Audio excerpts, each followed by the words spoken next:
Well, hello, ladies and gentlemen. Welcome to the concession stand here on the KB Radio Network. I am your host, Kevin Reed, and this is the season 2 finale of the HBO series The Last of Us, the show that is based on the video game of the same name.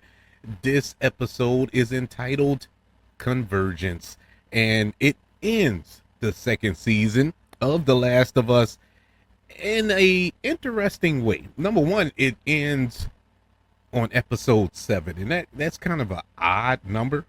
I can see 8, 10, something like that, but it's kind of odd for it to end on the 7th episode. But hey, this is an odd show, so it all fits, and it kind of ends on twist, if you will. Not a real twist, especially if you played the games, but it ends in a way where we're switching narratives, and that's a different approach that I've seen on any other television show. It goes from the hero to the villain or the antagonist perspective by the end of this episode or season, and which is going to lead us into season 3, which I would imagine we're going to get it from the perspective of Abby. And now, it's weird for the layman, for those of us who haven't played the games, but if you played the game, it's kind of par for the course, because in the Last of Us Part 2 game, you play as Abby. There are portions of the game, a large portion of the game, that you're Abby. So it's fitting that this is what we're going to get going into season 3. And now I'm going to go over this episode and then give my overall thoughts for season 2 of The Last of Us afterwards, and then transition into what to expect in the upcoming 3rd season of The Last of Us. As I said, this episode is entitled Convergence. We pick up where we left off last episode, where last episode was the flashback episode, of course, where we went back and we got a kind of a fast forward version of a 4-year period of Joel and Ellie's relationship, how it was at its peak of happiness all the way to its valley low of disdain, well, not for one another, but on one side of Ellie, and then the reconcile. And before we can kind of dig into the way back up to their relationship, to whereas they are on one accord, we know that Joel was murdered by Abby. So we didn't get the full reconciliation, but we did get the talk. And at the end of that little memory or flashback, the last thing we saw in episode 6 was Ellie returning to the theater where Jesse and Dana are held up. And so we pick up, and Ellie has returned. She's conversing with Jesse a little while. Then she goes to find Dana, and they have a talk. And Ellie confesses to Dana what actually happened, because Dana was trying to console Ellie for the actions she had committed to, what she did to Nora, and telling her that, look, she's a part of this and blah, blah, blah. But Ellie is, she has a different view of it, as opposed to Dana, who's like, look, she got what she deserved and blah, blah, blah. And Ellie is like, well, maybe she didn't, and she confesses to Dana what Joel did to save her, and about the cure, and that Joel murdered Abby's father and all this other good stuff. So it's kind of like she's not this vicious killer, she's not a cold-blooded killer. This isn't the reason she's going after these people, just to snuff all of them out who was associated with Abby. She just wants Abby, and she knows that Abby's father was murdered, but it doesn't matter. You took something away from me. This is the mindset. You took something away from me, so I'm gonna take your life away. And now Ellie is in this little existential crisis, and she doesn't know how to handle it, but she's too far gone. It's too much has been lost at this point. You have Dana on this trip with her, on this path of revenge, and Jesse and Tommy have come to, I guess you could say, rescue them on their little rescue mission, risking their lives to save them. And so it's too far gone. She can't just turn back at this point.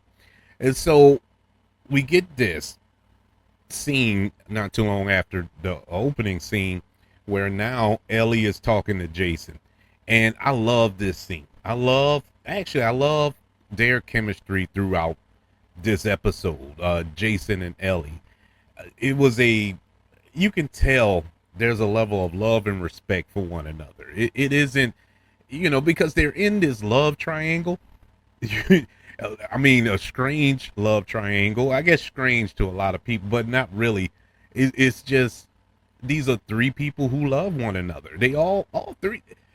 It isn't like this is a typical trope that you find in movies and TV shows where there's a love triangle and you can find one of the pieces of that triangle that is a douchebag or something like that, and you can instantly side with our protagonist, our hero of the story. Not here, because you like Jesse. Jesse is a good guy, and even Ellie says that later on in this episode. He's a good guy, and so you can't hate him. It's hard to hate him. You really can't hate him, and he's not doing anything to whereas you would go against him or hate him.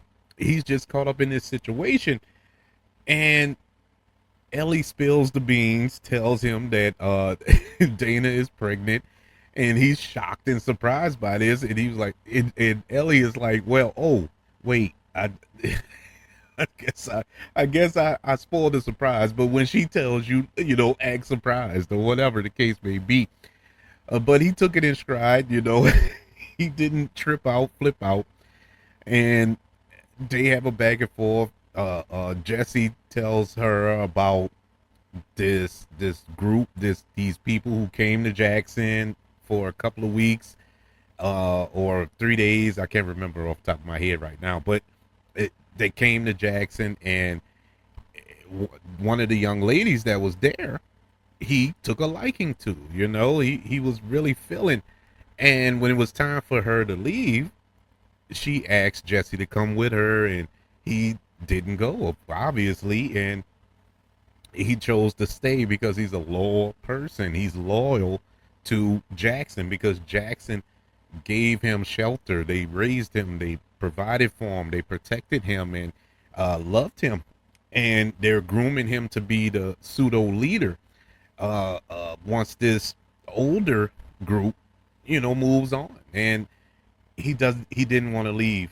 And Ellie made fun of him because of this, like, oh, you're such a stand-up guy and blah, blah, blah. And he kind of hit her back with some facts, He was like, well, if I would have left with them, if I would have left with her, who would have been here to save you yesterday, And it's like real, like, yeah, you would have been dead.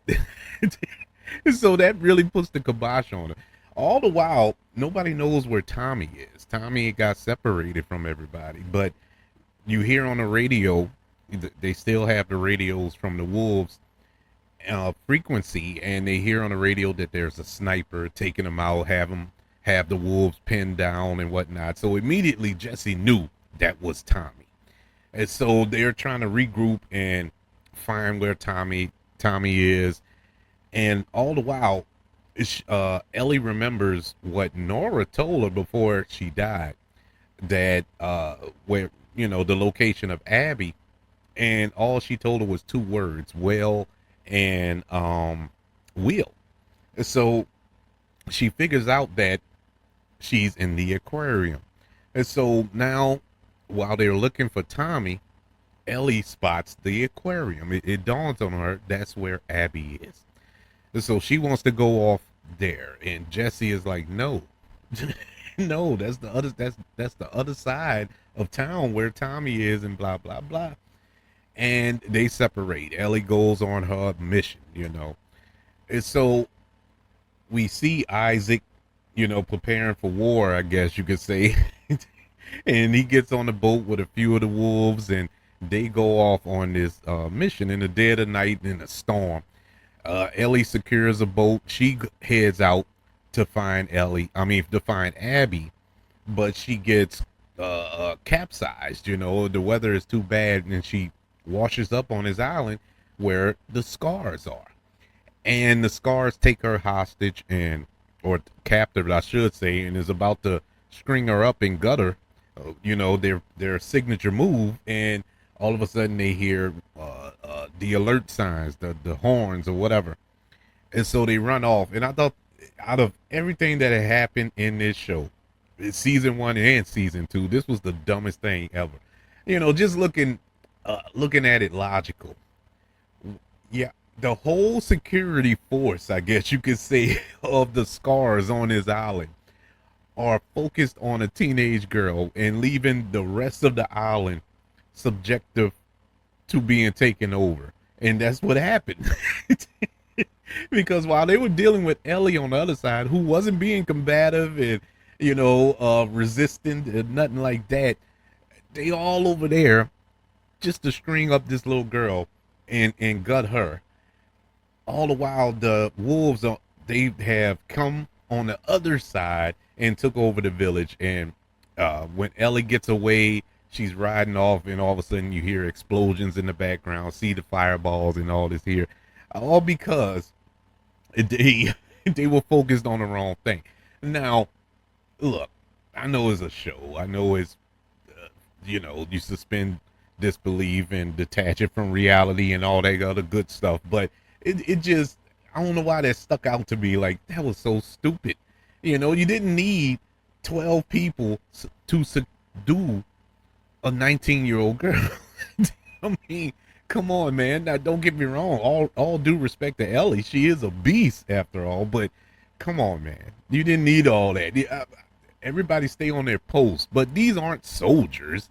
They're just a cult. So I guess I gotta roll with it, with that level of logic. And so Ellie stumbles upon the little base there, and this is a scene right out of the game. And I remember this vividly when she finds Owen, and I can't think of the other character's name. I think Mel is the other character's name. But anyway, it played out just like the game. There was a few little tweaks there, because in the game, I think Mel reveals that she's pregnant a little earlier, but that's besides the point. But it did play out the exact same way. And Ellie shoots Owen. The bullet goes through him into Mel's neck, and she bleeds out. But while she's bleeding out, she's telling Ellie to cut it out. And she's like, what are you talking about? And she pulls off her jacket, and she sees the baby bump. And she's pregnant. And this is why I appreciated the way they did it here on the show, the reveal, because like I said, in the game, she revealed it much earlier that she was pregnant. But the way, actually, I think Owen is the one that said it in the game. Like, she's pregnant, don't do her, don't hurt her. But here on the show, it wasn't, they did it this way. And I think the impact of it hit harder in that sense. And she's telling Ellie to cut it out, cut the baby out, and Ellie is freaking out. She's like, well, what do I do? Where do I cut? And all of a sudden the girl, she dies.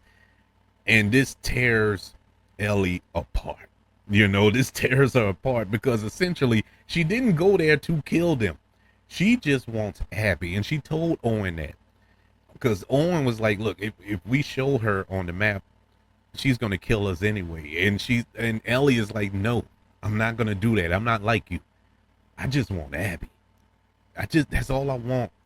And with his actions, him reaching for the gun, uh, two people were killed with one bullet. Actually, three people technically were killed with one bullet.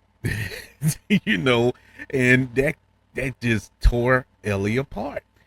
And, that's a hard pill to swallow. She probably could have got over Owen and Mel, but the mere fact that a baby was involved, and then you put on top of that, Dana is pregnant. So all of that is playing in her mind. And so now it's like, is the juice worth the squeeze at this point? You are tearing yourself apart mentally and spiritually. And it is like, my God, is it going to be worth it when we get to the end? Now, if it plays out like how the game is set up, no, it's not. But we'll see. We'll see if they change it for the show next season. But this is killing her mentally. I mean, she'd have did better just sitting in Jackson and licking her wounds, just soaking and getting over it with counseling or something. Because this is worse. This is worse. The quest for revenge is worse. But anywho's, Tommy and Jesse end up coming there and pulling her out of there. They came there to rescue her after Jesse said we're not coming or whatever, but they end up doing it anyway. And we get back to the theater where their, I guess, base of operations are. And I once again, I love this scene with Jesse and Ellie. Jesse is telling Ellie that, I only came because Tommy made me come. And Ellie calls him out on it, and he's like, no, not really. That's not the truth. I came because I know if it was me, you would move heaven and earth to come and get me. And it was such a beautiful moment. And for Ellie to confirm it, like, yes, I would. And it was so beautiful, only for that to be interrupted by the sounds of Tommy, shouting, and they run out of the theater. And as soon as they run out of the theater, a gunshot, boom, Jesse's dead. Jesse gets shot in the head. And once again, this plays out exactly like the game, with a subtle difference. But I'm gonna kind of put an asterisk by that, because maybe we'll see that little element in season 3 that they haven't shown. But there is something there in the game, as far as the reason why Abby is in the theater. But I'm a hold back judgment until it all plays out. But anyways, Abby sees Ellie. Ellie is confessing to her, like, look, Joel did what he did. He killed your dad because of me. If you're gonna kill somebody, kill me. Take me, because Abby has the gun on Jesse I keep saying Jesse, Tommy at this point. And Abby is freaking out. She's like, I let you live. I let you live, and you wasted it.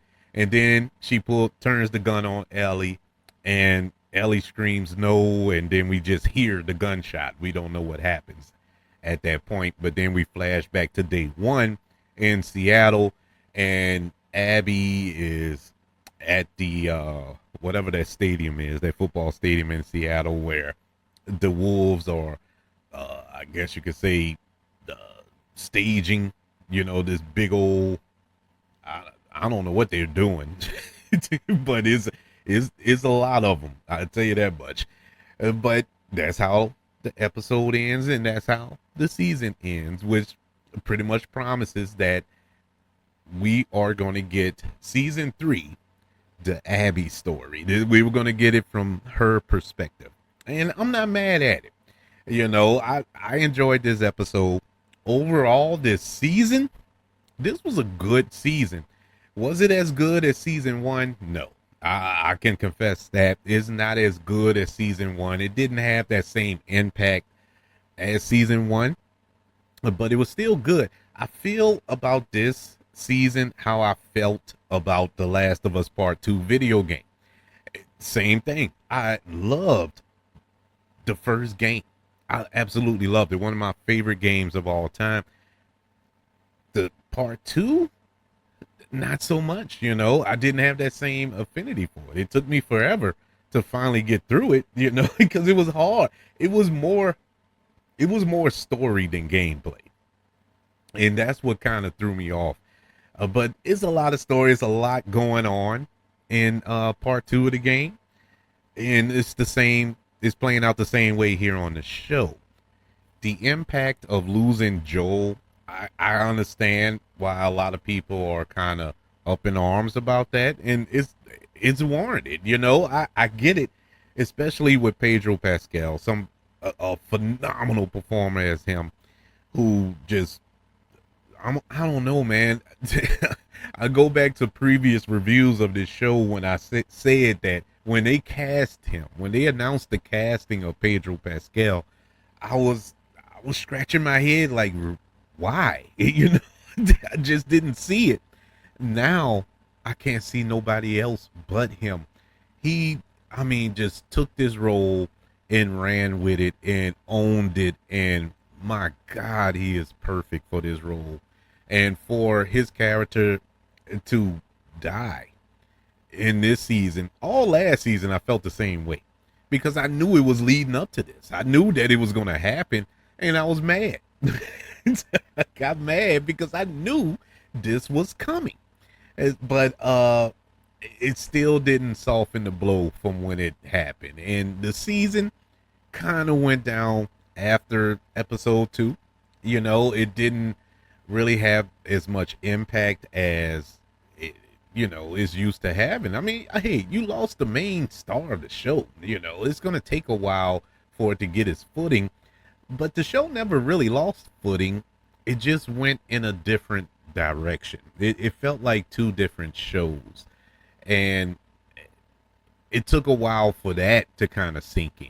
You know, for my head to, get it to wrap around the idea that, okay, we're doing something different, as opposed to last season. And once that clicked, I was all on board with it. Bella Ramsey, who is the star of the show now, this is her show, at least this season. She held it. She held it together. She really did. I enjoyed her this season. Isabela Merced as Dina almost stole the show. Super impressed with her. I'm gonna tell you, I've been a fan of hers since, and I know y'all gonna laugh, but I've been a fan of hers since Transformers. Was it the last night? One of those Transformers. That was my first time seeing her in something. She was much younger, and she gave a powerful performance in a movie that obviously did not deserve a powerful performance. But she was really, really good in that movie, even though the movie was trash. But from there on, I've been super impressed with her work ever since. So I'm all on board, and her addition to this show was nothing but a plus. She nailed it. Kaitlyn Dever as Abby, I thought was good. Once again, questionable casting at first because Abby in the game, if you put a picture side by side of of that character, I don't see it. But she owned it. She did a really good job, and everybody else involved. I really did like this season. Didn't love it, but I liked it a lot. And what can we expect next season? Well, I'm not going to get too deep into it because of spoilers. I don't want to spoil nothing. But like I said, I think we're going to get the Abby perspective. This is going to be the Abby season next season. And that's not a bad thing because there's a lot of interesting storytelling that could come from her character. Going by the game, which this show has proven they're going to stick to. And it's going to be interesting. Will it be exciting? I don't know. We shall see. Another point I wanted to make about this season, I know there's a lot of discourse about there was no infected this season. There really was. There was I can count on one hand, and that's not saying much because it's only 7 episodes, but you can count on one hand how many episodes had infected in it. For example, this season finale, episode 7, not one infected. I think last week's episode 6, didn't have an infected. We saw the aftermath of Eugene being bit, but we didn't see an infected.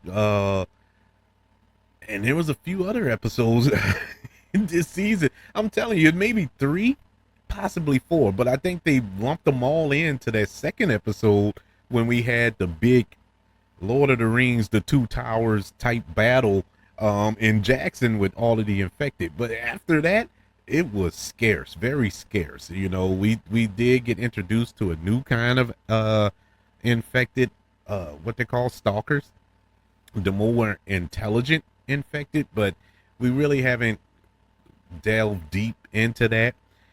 Like I said, it was lacking in a lot of areas, but I will say I enjoyed it nonetheless. It's a fun show to watch, a good show. I mean, the acting is top notch, the writing and the direction, everything is top notch. It's just it's lacking something, and I'm not talking Joel. I'm talking like substance, like the reason we're here. You know, this is a post-apocalyptic world that we're living in, and we're not experiencing the reason for the apocalypse. You know, this infected a lot. I'm not saying it should be a horror show. It doesn't have to be Walking Dead. Even Walking Dead didn't have zombies in every single episode, but you know, the presence was looming. That's not even the threat. The threat here is the human beings. And I get it. I get the storytelling aspect of that, but you still want to see them. You know, you still want to experience them.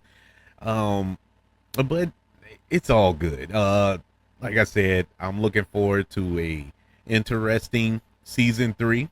I'm still invested in this show.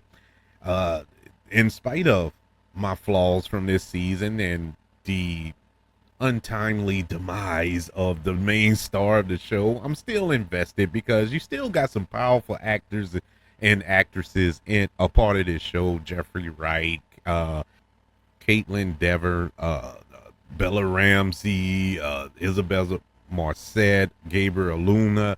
There's still a lot there, so I'm not worried about that, but I am a little worried about the Abby aspect of it, you know, because I don't want to get Ellie lost in the sauce here, you know. Yeah, I want to see Abby's story, but I don't want Ellie's story to take a back seat, you know. And we'll see. But overall, I enjoyed it. I think this season is a really good season. Not as good as the first season, but entertaining nonetheless. The Last of Us season 2 just wrapped up. All 7 episodes. Gets a letter grade of a B-. Yes, it was really, really good. Wish it had a little bit more infected.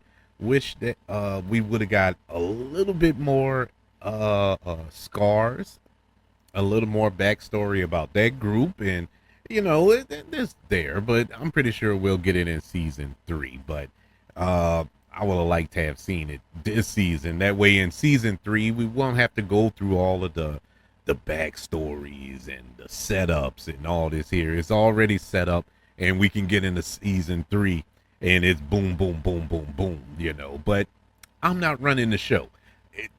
These guys and gals are doing a phenomenal job so far.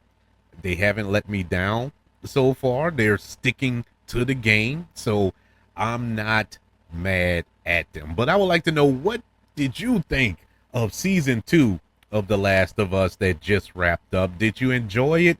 Did you check out after the second episode like a vast majority of the world did, or did you stick with it? And what were your thoughts if you did?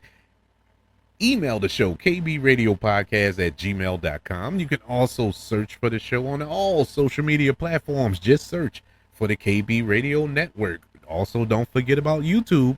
Subscribe to the KB Radio Network channel and like this video if you don't mind. Don't forget about the 5 stars, the reviews, and sharing this show if you're listening on Apple Podcasts, Spotify, iHeartRadio, wherever you are currently listening to the concession stand here on the KB Radio Network. Everybody, thank you for joining me for the entire season as we reviewed every single episode of season 2. I had a good time with this show. I enjoyed every single episode. Even though I had my thoughts, I still enjoyed it, and I thank you all for hanging with me throughout this season. We're not going anywhere. The season ended for The Last of Us, but here on the KB Radio Network, we're not going anywhere. There's still a lot of content for you to enjoy on all platforms, and I thank you once again. I want you all to know that I love you. Continue to love everyone, and until we speak again, you all be blessed.